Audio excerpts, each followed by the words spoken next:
Bom dia, damas. Bom dia, cavalheiros, pessoal do sétimo ano, certo? Estamos progredindo no nosso assunto de grandes navegações, ok? Como é sempre bom lembrar, aqueles cuidados que a gente tem que ter na hora de estudar. Evitar estudar deitado, fazer anotações e, conforme seja necessário, assistir o vídeo mais de uma vez. Bom, navegar é preciso. O que foram as grandes navegações? As grandes navegações são um processo histórico, certo? Que aconteceu no século XVI. Ele é caracterizado pela mudança das rotas comerciais, que antes aconteciam no mar Mediterrâneo e agora passam a acontecer no Oceano Atlântico. Essas rotas comerciais visavam levar os produtos aos mercados portugueses, ou seja, os produtos que vinham da Índia e antes vinham pela rota comercial do Mediterrâneo, agora eles viriam por uma outra rota, uma rota que traria mais lucro aos portugueses, ou seja, sem ter que passar pelos portos do Mediterrâneo que eram dominados por outras nações, mas especificamente pelos mecenas da Itália que a gente viu lá no Renascimento. Portugal, ele teve um papel muito importante, ele foi pioneiro nessa perspectiva aí das grandes navegações. Por quê? Quatro coisas ajudaram Portugal a ser pioneiro nisso. Primeiro, a localização geográfica. Portugal fica ali ao oeste, na Europa, certo? Já na beirada ali do Oceano Atlântico e é extremamente desprivilegiado em relação ao Mar Mediterrâneo. Porém, em relação ao Oceano Atlântico, ele é muito privilegiado. Outro aspecto foi a centralização de poder, ou seja, a unificação de Portugal aconteceu muito antes de outros reinos, aconteceu em 1139. Isso possibilitou que Portugal se concentrasse em outras situações, além do que guerras ou conflitos, certo? A existência de uma burguesia comercial, ou seja, Portugal tinha se unificado e a burguesia queria empreender em comércio, certo? Houve aquele processo de centralização econômica, né, de liberalismo econômico, no sentido de um só coletor de impostos e uma só moeda circulando no mesmo reino, e os empreendimentos comerciais dessa burguesia facilitaram aí o desenvolvimento das grandes navegações. E por último, mas não menos importante, a Escola de Sagres. A Escola de Sagres era uma escola a respeito de fabricação de barcos, de domínio de técnicas de navegação. Então, essa escola concentrava diversos conhecimentos, tanto no domínio de instrumentos de navegação, certo? Quanto de engenharia naval, no desenvolvimento e na fabricação de novos barcos, de novos navios, que possibilitariam uma navegabilidade melhor, ok? Bom, essas grandes navegações elas não aconteceram do nada, elas foram uma evolução aos poucos. Os portugueses queriam novas mercadorias, tinham uma demanda nesse mercado de novas mercadorias, certo? Especiarias, tecidos, madeira. E a busca dessas mercadorias levou a novos mercados, a princípio na costa da África, e depois, com o avanço das navegações, eles conseguiram contornar toda a África e até chegar até a Índia. Ok? Então, observem que foi um avanço aos poucos, primeiro em 1415, certo? Eles só vão chegar de fato em uma nova rota comercial para as Índias lá em 1498, aqui com o Vasco da Gama, que foi esse navegador que conseguiu contornar toda a África e chegar até Calicut, na Índia. Né? Entre esse espaço aqui de tempo, houve diversos pequenos avanços, né? Cada vez mais os portugueses indo mais ao sul, mais ao sul, mais ao sul, até conseguir contornar toda a África. Obviamente, essas tentativas levavam a contatos com os povos africanos e a contatos comerciais e culturais, como a gente já viu em relação ao Reino do Congo, por exemplo, aqui, né, o comércio, as relações comerciais do Diogo Cão, que a gente viu no primeiro bimestre, certo? Lá aquele reino que é o líder era o Mani Congo. Então, cada vez, cada tempo que passava, os portugueses conseguiam ir mais adiante na exploração do sul da África. Isso permitia que ele desenvolvesse um comércio na região e permitia o desenvolvimento de novas rotas comerciais, certo? Bom, pessoal, então para a gente entender as grandes navegações, tá? A Índia fica aqui, ó. Essa era a região que vinham as especiarias e vinham as riquezas do Oriente. Essas riquezas, elas vinham, certo? Chegavam nos portos aqui do Oriente, do Mediterrâneo, e os navegantes, as rotas comerciais, o comércio marítimo todo circulava por essa região aqui, do Mar Mediterrâneo. Essa região era controlada, basicamente, pelos grandes navegadores da Itália. A gente viu lá os mecenas que lucravam muito com o comércio no Mediterrâneo. Okay? Bom, Portugal ficava um pouco afastado do Mediterrâneo em relação a outros países europeus. Ele tinha uma certa dificuldade, porque ele não dominava aqueles portos, ou seja, para navegar por lá, para aportar por lá, ele tinha que pagar impostos, tinha que pagar taxas. Isso tornava o mercado para Portugal um pouco mais caro. Então Portugal sempre buscou alternativas para conseguir as mercadorias que era do desejo deles. E essas alternativas fizeram aos poucos Portugal ir contornando a África e conseguir desenvolver uma nova rota comercial até as Índias. Isso tudo foi aos poucos, foi ao longo de quase um século de navegações portuguesas. Bom, a primeira cidade que Portugal conseguiu chegar através desse processo chamado Grandes Navegações, certo? A primeira conquista de Portugal em termos de rotas comerciais foi a cidade de Ceuta, aqui no norte da África, tá? Ela fica mais ou menos nessa região, próximo ao Estreito de Gibraltar, certo? E ela foi a primeira cidade que os portugueses chegaram, lá em 1415. Bom, até 1430, as principais conquistas de Portugal foram algumas ilhas que ficavam aqui nessa região do Atlântico, certo? Os Açores, o arquipélago, a Ilha da Madeira, certo? O arquipélago dos Açores, eles foram as grandes conquistas de Portugal nesses próximos aí 15 anos. Após isso, Portugal teve a conquista de um território que hoje fica Marrocos. É o chamado Cabo do Bojador. Essa região é mais ou menos por aqui, tá? Vocês percebam que cada vez mais, com o passar do tempo, Portugal vai descendo. Primeiro a cidade de Ceuta, depois algumas ilhas dos Atlânticos e agora o Cabo do Bojador. Passando o tempo, depois do Cabo do Bojador, Portugal também conquista outras ilhas aí, como o arquipélago de Cabo Verde. Okay? Um grande marco, já no próximo ao final do século XV, para as navegações portuguesas, foi a conquista do Rio do Congo pelo navegador Diogo Cão, que a gente viu quando estudou um pouco de história da África. Ele conquistou, reivindicou para a coroa portuguesa o Rio do Congo. Para quem não sabe, o Rio do Congo fica nessa região aqui, onde hoje é o país chamado Angola, certo?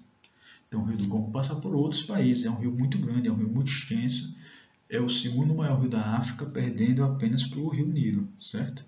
Então a gente consegue observar aqui o quanto Portugal conseguiu descer no sentido das rotas comerciais, certo? Com seu domínio ao longo do século XV, de 1415, quando chegou a Ceuta, e 1482, quando chegou a Angola, né? Dominando aí o Rio do Congo. Um outro grande marco para a navegação portuguesa foi o Cabo da Tormenta, que fica aqui na África do Sul, certo? Onde hoje é a África do Sul. Essa é uma região muito difícil de navegar, porém muito estratégica. Depois que Portugal conseguiu contornar esse cabo, conseguiu navegar nessas águas, ele rebatizou esse cabo de Cabo da Boa Esperança. Okay? Bom, posterior a isso, uma outra grande conquista foi a do Vasco da Gama. O Vasco da Gama, o mesmo navegador que dá nome ao time, ele foi o primeiro navegador que conseguiu vir imaginando a África, certo? Vindo ao sul, contornar o Cabo da Boa Esperança, mas não só isso, chegar até Calicut. Então, Com o Vasco da Gama, os portugueses conseguiram o que eles tanto almejavam, que era uma nova rota comercial que não precisava passar pelo Mar Mediterrâneo e chegava até a Índia. Ou seja, agora eles conseguiam ir direto sem precisar se preocupar com grandes impostos nos portos de outras nações, ir direto e comercializar com a Índia, trazendo especiarias para a Europa. Esse comércio era muito lucrativo, muito lucrativo. Ele eliminava os atravessadores, ok? Então era um comércio muito lucrativo. Outra descoberta que a gente não pode deixar de mencionar foi a descoberta do Brasil, certo? Então o que acontecia? Pedro Álvares Cabral, isso aí existem algumas controvérsias, certo? Ele queria chegar à Índia, porém, para alguns historiadores, ele teve uma tempestade e se desviou da rota e chegou até o Brasil. Para outros historiadores, Portugal já sabia dessa possibilidade de haver outras terras, outras ilhas, né? Vindo mais a oeste no Atlântico, ok? Então existia esse conflito, se foi por acidente ou se foi já uma tentativa de explorar o mar à procura de novas terras, certo? Existem essas discussões. Bom, o fato é que Cabral veio para uma rota um pouco diferente, tá? Ele, em vez de vir magiando a África como era de costume quando era a rota de Vasco da Gama, ele foi aos poucos se afastando da África, chegou até o Brasil e depois que chegou ao Brasil, ele foi descendo e contornou a África para chegar à Índia, ok?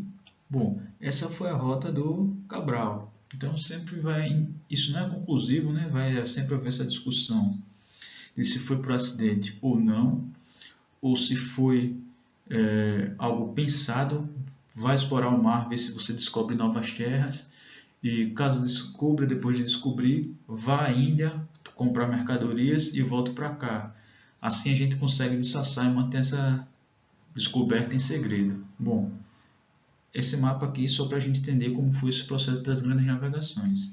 Primeiro, Portugal foi aos poucos contornando a África ao longo de um século, e depois, já em 1500, 1498, para ser mais exato, ele consegue com o Vasco da Gama contornar a África e chegar à Índia, fazendo a nova rota comercial. E com Pedro Álvares Cabral consegue descobrir as terras que hoje é o Brasil, mas que na época era chamada de América Portuguesa, certo? Então, só para a gente ter em mente como foi esse processo de desenvolvimento, levou cerca de um século, ok? Pessoal, Portugal não foi a única nação a se empenhar nas grandes navegações, tá? Ela foi a principal, ela foi a pioneira, mas não foi a única. Outras nações que também se empenharam foram os holandeses, foram os franceses, foram os ingleses, porém os espanhóis e os portugueses são as duas principais nações. A gente já compreendeu um pouco sobre o que Portugal fez nas grandes navegações, agora vamos compreender um pouco sobre o que a Espanha fez, ok? Esse assunto vai ter um aprofundamento, mas nesse momento, para a nossa prova que já está chegando, é o que eu quero que vocês saibam sobre Portugal e Espanha, ok? Então, sobre a Espanha, o que é importante que a gente lembrar? Bom, a Espanha ela demorou mais para entrar nas grandes navegações, tá? Porque um dos principais motivos foram que a unificação da Espanha foi mais demorada que o processo de unificação de Portugal. A unificação da Espanha demorou cerca de 100 anos a mais do que a unificação de Portugal, certo? Outra perspectiva, as rotas comerciais da Espanha e de Portugal foram muito diferentes. Portugal já dominava os portos da África, então a Espanha tentou chegar à Índia por outras perspectivas, por outras rotas. E, para alguns, certo? A Espanha não estava necessariamente tentando encontrar as Índias, uma rota para as Índias nova. Estava realmente fazendo uma varredura do mar, procurando novas terras para serem exploradas, ok? Então, existe essa discussão também em relação à Espanha. O que acontece? a Espanha ela vai descobrir o Caribe, descobrir o México, descobrir toda aquela região, Cuba, Bahamas, toda aquela região que fala espanhol. Hoje um momento para a gente identificar qual região foi colonizada e descoberta pela Espanha seria justamente a língua, ok? Então, os navegadores espanhóis, eles, em vez de migrarem, se dirigirem ao sul, eles se dirigiam para o oeste, ok? E com isso eles descobriram as terras ali do Caribe, do México, toda aquela região da América Central e parte da América do Norte, ok? Bom, outra perspectiva que ajuda e dá indício que a Espanha ela não estava atrás de uma nova rota para as Índias, mas sim de fazer uma varredura no mar, de descobrir novas terras, foi que em 1494, tá, Espanha e Portugal fizeram um tratado. Esse tratado ele separava o mar em duas coordenadas, certo? Pelo meridiano chamado Meridiano de Tordesilhas. Por isso esse tratado teve o nome de Tratado de Tordesilhas, ok? E as terras a leste desse meridiano eram terras de Portugal e as terras a oeste desse meridiano eram terras espanholas, ok? Então existiu esse tratado entre as duas potências, entre as duas grandes potências marítimas, Portugal e Espanha, ok? Então tudo isso dá indício que tanto Espanha quanto em Portugal já tinham essa possibilidade, já acreditavam fortemente nessa possibilidade de haver terras indo mais a oeste do Atlântico. Perceba que o tratado foi feito em 1494, ou seja, antes mesmo da famosa descoberta do Brasil, que teria acontecido em 1500, ok? Então, não se sabe ao certo se eles tinham alguma confirmação dessas terras ou apenas a plausibilidade, né? É possível que haja novas terras, então vamos já dividir entre elas, entre nós dois, para que a gente possa explorar isso com mais calma, com mais cuidado, certo? É importante lembrar que as rotas comerciais para a Índia eram tão lucrativas para as duas nações que a colonização da América ficou até um pouco negligenciada. Por exemplo, o Brasil foi descoberto em 1500, mas a colonização do Brasil só veio acontecer de fato a partir de 1530. Mas isso é uma coisa que a gente vai estudar depois da prova, já é um assunto posterior. Consequências. O que a gente precisa lembrar? Consequências das grandes navegações, que é importante a gente sempre ter em mente. Primeiro, a globalização, certo? Antes o comércio era naquela região ali tricontinental, Ásia Menor, Oriente Médio, África e Europa. A globalização, além de colocar a América no mapa do mundo, certo? Ela permite o contato direto da Europa com a Ásia, da Europa com o sul da África, da Europa com a Oceania, da Europa com a América. Então, a Europa, através das grandes navegações, colocou em contato diversos povos distantes. Então, para muitos historiadores, a globalização começa a partir das grandes navegações, certo? O globo conectado, as nações do globo conectado começam a partir das grandes navegações. Outra característica importante, a mudança do eixo comercial.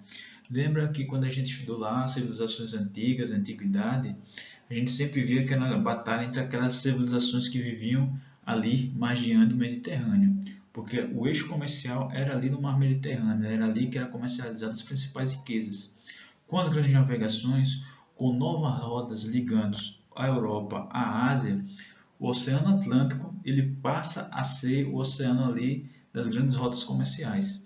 Então, sai do Mediterrâneo, vem para o Oceano Atlântico. Outra perspectiva importante, o processo das grandes navegações e posteriormente da colonização faz com que 4 nações se tornem muito poderosas. Muito poderosas. Então, elas viram potências mundiais. Começa a surgir esse conceito aí de potências mundiais. São nações que rivalizam entre si, porém, nenhuma outra nação, além dessas rivais, consegue competir com elas, certo? Então, que nações foram essas? Foram aquelas que se empenharam nas grandes navegações. Portugal e Espanha, a princípio, depois França e Inglaterra, ok? Outra coisa importante que já foi mencionada algumas vezes, mas é sempre bom lembrar, as grandes navegações permitiram a descoberta do novo mundo, ou seja, da América. Então, isso é um fato importante também. E por último, mas não menos importante, o mercantilismo, ok? Que é um conjunto de práticas comerciais. Esse aqui a gente precisa de uma maior atenção. O que é o mercantilismo? O mercantilismo é um conjunto de práticas comerciais, certo? Foram impostas ali a partir do século XVI, do final do século XV, início do século XVI, que é práticas realizadas a partir de uma ideia, de uma forma de entender a economia, de uma maneira de como as nações planejavam e entendiam que elas próprias iam ganhar dinheiro, que elas próprias iam ficar ricas, iam ficar poderosas. Bom, a primeira prática dessas é chamada bulionismo ou metalismo. Ou metalismo ou bulionismo, certo? Mas tente decorar esse bulionismo, porque essas palavras mais complicadinhas geralmente é os que caem em vestibular, ok? O que é o bulionismo? É a crença que se uma nação acumular metais preciosos, ela vai ficar mais poderosa do que as outras. Perceba que os metais preciosos eram úteis para fazer moedas e isso viabilizava o comércio. Além disso, o Estado ele tinha uma grande participação na economia, certo?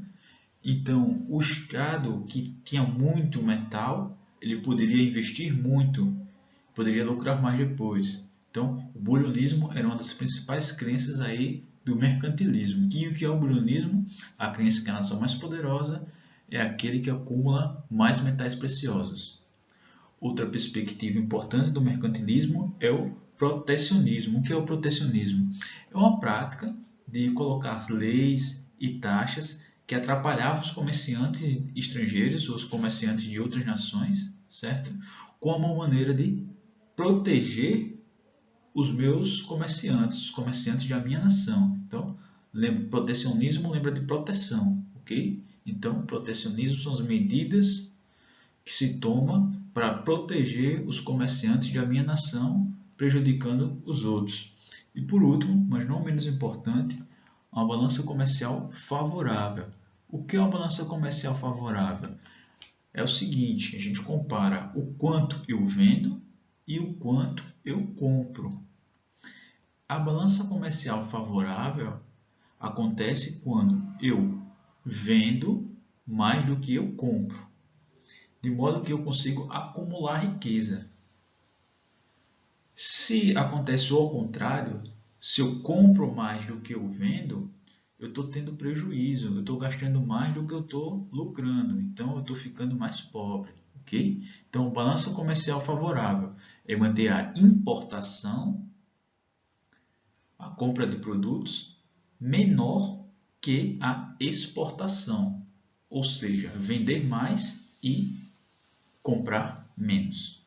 Essas são as práticas comerciais chamadas de mercantilismo, pessoal.